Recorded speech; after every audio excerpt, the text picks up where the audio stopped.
আহলুল হাদিস না হয়ে কোনো ব্যক্তি জান্নাতে যেতে পারবে না। ভালো করে চিন্তা করে দেখুন, আহলে হাদিস শব্দের অর্থটা কি বললাম ভাই? পবিত্র কুরআন এবং সহিহ হাদিসকে অনুসরণ করা। পবিত্র কুরআন এবং সহিহ হাদিসকে অনুসরণ না করে কি আপনি জান্নাতে যাবেন? প্রশ্ন করলাম আমি। আহলে হাদিস শব্দের অর্থ যদি পবিত্র কুরআন এবং সহিহ হাদিসকে অনুসরণ করা হয়, তাহলে পবিত্র কুরআন এবং সহিহ হাদিসকে অনুসরণ না করে আপনি জান্নাতে যাবেন? জান্নাতে তো যেতে পারবেন না।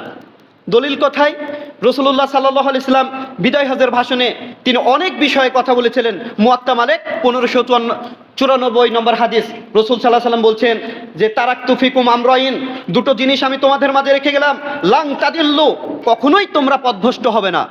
কয়টা জিনিস রেখে গেছে আমাদের জন্য? পবিত্র কুরআন এবং সহিহ হাদিস, দুটো জিনিস রেখে গেলাম। তারাকতু ফিকুম আমরাইন, দুটো জিনিস রেখে গেলাম, লাং তাদিল্লু, তোমরা কখনোই পথভ্রষ্ট হবে না, মাতামাসসাকতুম বিহিমা, যদি এই দুইটা জিনিস আঁকড়ে ধরো। সেই দুইটা জিনিস কি? কিতাব আল্লাহ, অর্থাৎ আল্লাহর কুরআন, ও সুন্নাতে রাসূল সাল্লাল্লাহু আলাইহি সাল্লামের কি? হাদিস।